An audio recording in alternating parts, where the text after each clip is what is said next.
Schengens zona ir viena no Eiropas Savienības pamatidejām, kas nodrošina personu brīvu pārvietošanos starp dalībvalstīm bez robežu kontroles. Šī zona nosaukta pēc Luksemburgas pilsētas Schengens nosaukuma, kur 1985. gadā tika parakstīts Schengens līgums.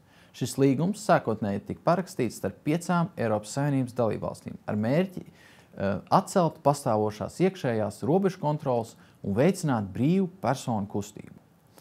Laika gaitā Schengens zona ir paplašinājusies, un šobrīd tajā ietilpst lielākā daļa Eiropas Savienības dalībvalstu, kā arī dažas citas valstis, kas nav Eiropas Savienības dalībvalstis, bet ir pievienojušās Schengens zonas līgumam. Schengens zonā ietilpst valstis, kas ir vienojušās par kopīgiem noteikumiem attiecībā uz ārējo robežu kontroli, vīzu politiku un policijas sadarbību, lai nodrošinātu iekšējo drošību. Tomēr Schengens zona neaptver visas Eiropas Savienības dalībvalstis.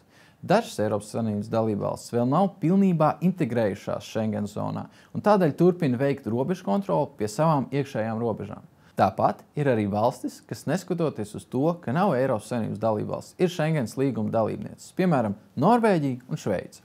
Schengens zonas izveide ir būtiski atvieglojusi cilvēku pārvietošanos Eiropā, veicinot turismu, biznesu, starppersonu kontaktus. Tomēr ir arī uzlikt dalībvalstīm papildu atbildību par efektīvu ārējo robežu kontroli un cīņu pret noziedzību un nelegālo imigrāciju, lai nodrošinātu zonas drošību un stabilitāti. Schengens zonas valsts var īslaicīgi atjaunot iekšējās robežu kontroles gadījumos, kad tas tiek uzskatīts par nepieciešamu valsts drošības vai sabiedriskās kārtības aizsardzībai. Šādi gadījumi parasti ietver drošības apsvērumus, piemēram, ja pastāv reāls vai uztverts terorisma drauds, liela publiska pasākuma rīkošanas laikā, būtisku migrācijas plūsmu pārvaldībai, ja valsts saskars ar būtisku nelegālo migrantu vai patvērumu meklētāju pieplūdumu, kā arī citos apstākļos, kas saistīti ar sabiedriskās kārtības traucējumiem vai iekšējās drošības apdraudējumiem. Lai atjaunot iekšējās robežu kontroles, valstīm parasti jāinformē Eiropas komisija un citas Schengens dalībvalstis, izklāstot robežu kontroles atjaunošanas iemeslus un paredzamo ilgumu. Robežu kontrole var tikt atjaunot tikai kā pēdējais līdzeklis, un tai jābūt proporcionālai, mērķtiecīgai un ierobežotai pēc iespējas īsāku laika periodu.